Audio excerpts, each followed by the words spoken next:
ഇസ്രായേലിൽ ഭൂഗർഭ കേന്ദ്രം തകർത്ത ഇറാന്റെ കനത്ത പ്രത്യാക്രമണം അത്യാധുനിക മിസൈൽ ഉപയോഗിച്ച് നടത്തിയ ആക്രമണത്തിൽ 9 പേരാണ് കൊല്ലപ്പെട്ടത്. നിരവധി പേർക്ക് പരിക്കേറ്റു എന്നേരത്തുള്ള റിപ്പോർട്ടുകളും പുറത്തുവരുന്നുണ്ട്. MC നാസർ ചേരുന്ന വിശദാംശങ്ങൾ നൽകാനായി. നാസർ, നമ്മൾ കഴിഞ്ഞ ദിവസങ്ങളൊക്കെ കണ്ടത് ഗൾഫ് രാജ്യങ്ങളിലേക്കുള്ള തിരിച്ചടിയായിരുന്നു. അത്തരത്തിലുള്ള ആക്രമണങ്ങളാണ് കണ്ടത്. ഇന്ന് നേരിട്ട് അത് ഇസ്രായേലിലേക്ക് പോകുന്നു. ഖാംനി കൊല്ലപ്പെട്ടതിന് പിന്നാലെ ആക്രമണം ശക്തമാക്കുകയാണ്. അത്യാധുനിക ശേഷിയുള്ള മിസൈൽ അടക്കം ഉപയോഗിച്ചുകൊണ്ടുള്ള ഒരു പ്രത്യാക്രമണമാണോ നടക്കുന്നത്? എന്താണ് സാഹചര്യം? തീർച്ചയായിട്ടും ഖാംനിയുടെ വധത്തിനുള്ളൊരു പ്രതികാരം എന്ന നിലയ്ക്കാണ് ഏറ്റവും നവീനമായിട്ടുള്ള ഒരു മിസൈൽ ഇസ്രായേലിന്റെ പ്രധാനപ്പെട്ട ഒരു പ്രദേശത്ത് തന്നെ പതിച്ചിരിക്കുന്നത്. അതിന്റെ അടിസ്ഥാനത്തിൽ 9 പേർ കൊല്ലപ്പെട്ടതായിട്ട് ഇസ്രായേൽ ഔദ്യോഗികമായിട്ട് സ്ഥിരീകരിച്ചിരിക്കുന്നു.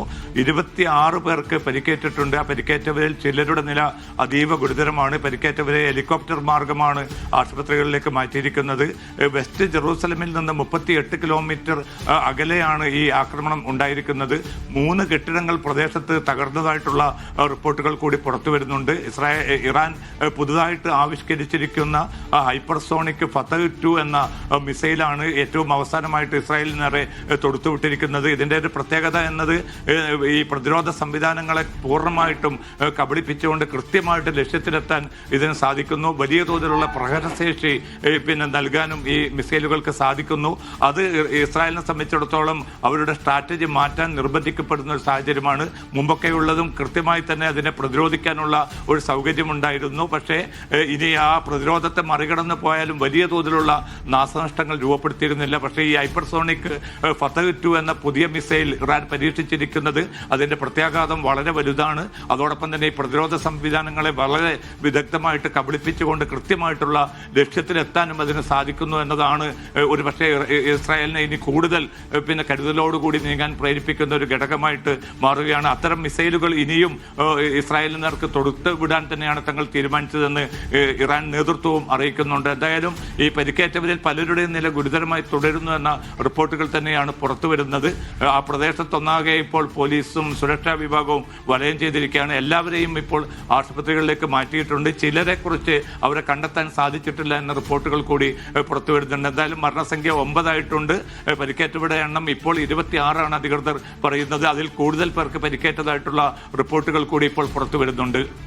നാസർ, അതായത് നേരത്തെ നമ്മൾ സൂചിപ്പിച്ചതുപോലെ തന്നെ ഈ ഗൾഫ് രാജ്യങ്ങളിലെല്ലാം ഇറാൻ ഒരു പ്രത്യാക്രമണം നടത്തുമ്പോൾ, ആക്രമണം ശക്തമാക്കുമ്പോൾ അത് ഈ പറഞ്ഞ അമേരിക്ക അടക്കമുള്ള രാജ്യങ്ങൾക്കുള്ള ഒരു സമ്മർദ്ദ തന്ത്രമായിട്ടാണ് നമ്മൾ അതിനെ കണ്ടത്. പക്ഷേ ഇതിപ്പോൾ ഖാംനി കൊല്ലപ്പെട്ടതിന് ശേഷമാണോ അത്തരത്തിലുള്ള കടുത്ത ഒരു ആക്രമണത്തിലേക്ക് ഇറാൻ പോകുന്നത് എന്ന് വേണോ മനസ്സിലാക്കാൻ? അങ്ങനെയാണെങ്കിൽ ഈ യുദ്ധം വളരെ പെട്ടെന്ന് അവസാനിക്കാൻ ഒരു സാധ്യത അത് എത്രത്തോളമാണ്? ഒരു വശത്ത് ഇതെങ്ങനെയും തീർക്കാനുള്ള ഒരു ചർച്ചകളടക്കം നടക്കുന്ന ഒരു സാഹചര്യത്തിൽ കൂടിയാണ് ഇറാൻ ആക്രമണം കടുപ്പിക്കാനും മുന്നോട്ട് പോകാനും ഒരു തീരുമാനത്തിൽ എത്തിയിരിക്കുന്നത്.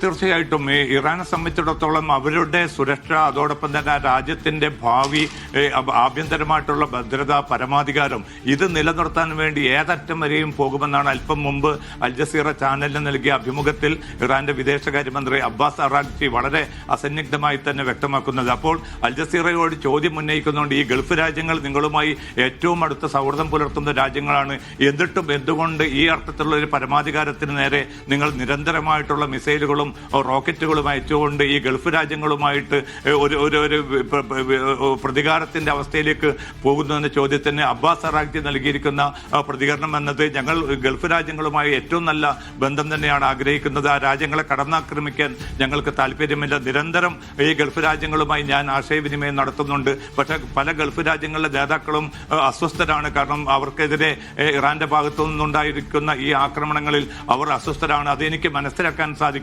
പക്ഷേ അമേരിക്ക ഈ കേന്ദ്രങ്ങളെ അറിഞ്ഞോ അറിയാതെയോ ഈ സൈനിക കേന്ദ്രങ്ങളെ, ഗൾഫ് മേഖലയിലുള്ള സൈനിക കേന്ദ്രങ്ങളെ പ്രയോജനപ്പെടുത്തുന്നുണ്ട് എന്നാണ് ഇപ്പോൾ അബ്ബാസ് അറാഗ്ചി കുറ്റപ്പെടുത്തുന്നത്. പക്ഷേ നേരത്തെ തന്നെ ഗൾഫ് രാജ്യങ്ങൾ കൈക്കൊണ്ടിരിക്കുന്ന ഒരു സമീപനം തങ്ങളുടെ മണ്ണിലുള്ള വ്യോമകേന്ദ്രങ്ങളോ അല്ലെങ്കിൽ മറ്റേതെങ്കിലും സംവിധാനങ്ങളോ പ്രയോജനപ്പെടുത്തി ഇറാനെതിരെ ഒരു ആക്രമണം ഉണ്ടാകരുതെന്നാണ്.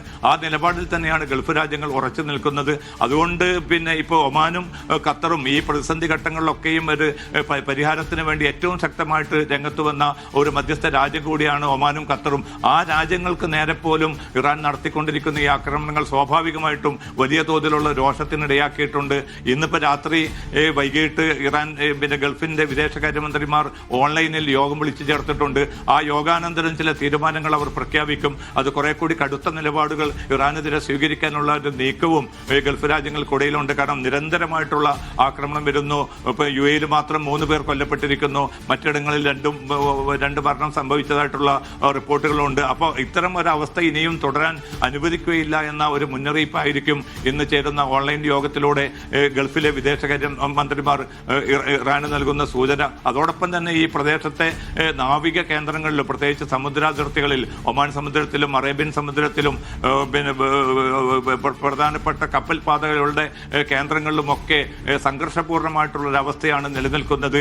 അത് മുന്നോട്ട് പോവുകയാണെങ്കിൽ അത് വ്യാപാര സാമ്പത്തിക താല്പര്യങ്ങളെയും പ്രതികൂലമായി ബാധിക്കും. അതുകൊണ്ട് കുറെ കൂടി ഒരു ഡിപ്ലോമാറ്റിക് ആയിട്ടുള്ള ഒരു പ്രശ്ന പരിഹാരത്തിലേക്ക് വരണമെന്ന് പല രാജ്യങ്ങളും ഇറാനോട് നിർബന്ധിക്കുന്നുണ്ട്. പക്ഷേ തങ്ങൾക്ക് നേരെ നിരന്തരമായിട്ടുള്ള ഒരു ആക്രമണം തുടർന്നുകൊണ്ടിരിക്കുന്ന ഒരു സാഹചര്യത്തിൽ ഒരു സമവായത്തിനും തങ്ങളില്ല എന്ന ഒരു നിലപാട് കൂടിയാണ് ഇറാൻ പ്രഖ്യാപിച്ചിരിക്കുന്നത്.